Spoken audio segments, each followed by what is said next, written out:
పిఠాపురం నియోజకవర్గంలో ఎమ్మెల్సీ నాగబాబు పర్యటనలో టీడీపీ జనసేన కార్యకర్తలు పోటాపోటీ బల ప్రదర్శనతో వాతావరణం వేడెక్కింది. సీసీ రోడ్ల ప్రారంభానికి నాగబాబు కుమారపురానికి వెళ్లిన సమయంలో టీడీపీ కార్యకర్తలు జై వర్మ జై టీడీపీ అంటూ నినాదాలు చేశారు.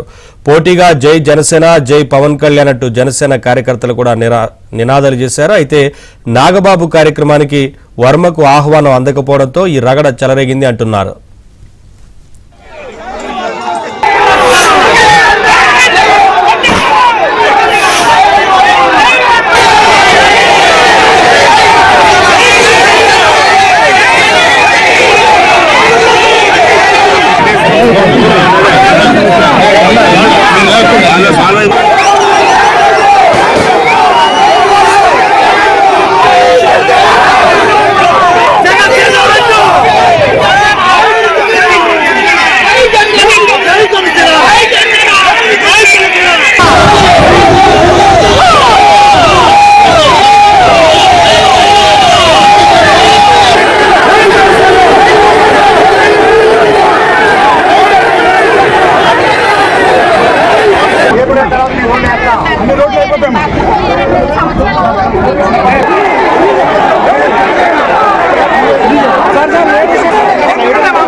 పిఠాపురం నియోజకవర్గంలో ఎమ్మెల్సీ నాగబాబు పర్యటనలో టీడీపీ జనసేన కార్యకర్తలు పోటాపోటీ బల ప్రదర్శనతో వాతావరణం వేడెక్కింది.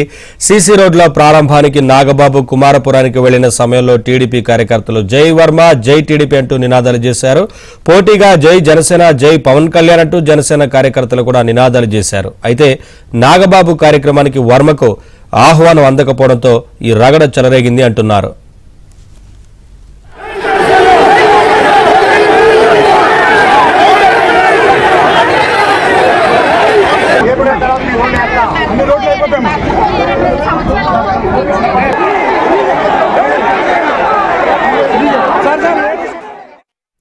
ఇదే అంశానికి సంబంధించి మరింత సమాచారం మా ప్రతినిధి అప్పారావు అడిగి తెలుసుకుందాం. అప్పారావు, పోటాపోటీ నినాదాలు చేసినట్లుగా తెలుస్తా ఉంది కదా, ఈ కార్యక్రమంలో ఏంటి వివరాలు, ఏం చెప్తున్నారు ఇరు పార్టీలకు సంబంధించిన కార్యకర్తలు అభిమానులు?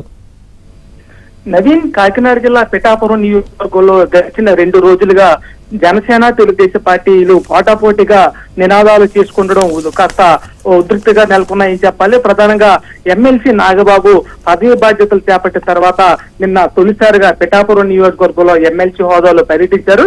అందులో భాగంగా పలు అభివృద్ధి కార్యక్రమాలకు శంకుస్థాపన చేశారు.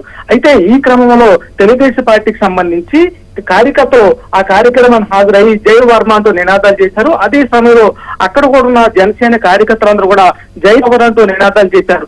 ఈ నేపథ్యంలో ఇరు పార్టీలు ఎవరికి వారు తమ నేతల గురించి పొగుడుకుంటూ నినాదాలు చేసుకున్న పోటాపోటీ గురించి చేయడంతో కాస్త ఉద్రిక్తి నెలకొందని చెప్పాలి. అయితే 2వ రోజు కూడా ఈ రోజు పిఠాపురం పట్టణంలో సీసీ రోడ్ల శంకుస్థాపనకి భారీ బందోబస్తుతో నాగబాబు రాగా, అదే సమయంలో అక్కడే ఉన్న జనసేన కార్యకర్తలు తెలుగుదేశం పార్టీ కార్యకర్తలు కూడా ఇరు పార్టీలు తమ జెండాలు పట్టుకుంటూ జై వర్మ అంటూ తెలుగుదేశం పార్టీ కార్యకర్తలు, జై పవన్ కళ్యాణ్ అంటూ జనసేన కార్యకర్తలు పోటాపోటీగా కాలు దువ్వుకునేలా నినాదాలు చేసుకున్నారు. ఈ క్రమంలో జనసేన కార్యకర్తలు కొంతమంది తెలుగుదేశం పార్టీ కార్యకర్తలకి అతి సమీపంలో వచ్చి పోటాపోటీగా నినాదాలు చేసుకుంటూ ఇరు వర్గాలు కాస్త తోపులాట కూడా చోటు చేస్తున్న పరిస్థితి నెలకొంది. అయితే ప్రధానంగా నాగబాబు ఎమ్మెల్సీ వచ్చిన తర్వాత పిఠాపురం ఏదైతే కూటమిలో భాగమైన తెలుగుదేశం పార్టీ సంబంధించి నియోజకవర్గ ఇన్ఛార్జ్ వర్మని ఆహ్వానించడం లేదని చెప్పి తెలుగుదేశం పార్టీ నేతలు తీవ్ర స్థాయిలో మండిపడుతున్నాయి. మరోపక్క ఇటీవల జరిగిన ప్లేనరీ సమావేశంలో కూడా నాగబాబు చేసిన వ్యాఖ్యలు కొంత కలకలం సృష్టించాయి. పట్టాపురంలో పవన్ కళ్యాణ్ గెలుపు తానే కారణం ఎవరని అనుకుంటే వారి కర్మ అని చెప్పి నాగబాబు చేసిన వ్యాఖ్యలు కూడా అప్పట్లో తీవ్ర దుమారం సృష్టించాయి. ఈ నేపథ్యంలో జనసేన కూడా తాము కూటమిలో అందరికీ కూడా సమాచారం అందించామని, అయితే వాళ్ళు రాకపోయినా తెలుగుదేశం పార్టీ నేతలు కానీ బీజేపీ నేతలు కానీ వచ్చారని, వాళ్ళందరితో తాము సమన్వయం చేసుకుంటూ కూడా కార్యక్రమాలు నిర్వహిస్తున్నారని చెప్పి జనసేన చెప్తుంది. అయితే కార్యకర్తలకు సంబంధించి ఇరు పార్టీల కార్యకర్తలు పోటాపోటీగా నినాదాలు చేసుకుంటూ ఒక ఉద్రిక్తి నెలకొందని చెప్పాలి. Naveen, thank you Apparao, thanks for the updates.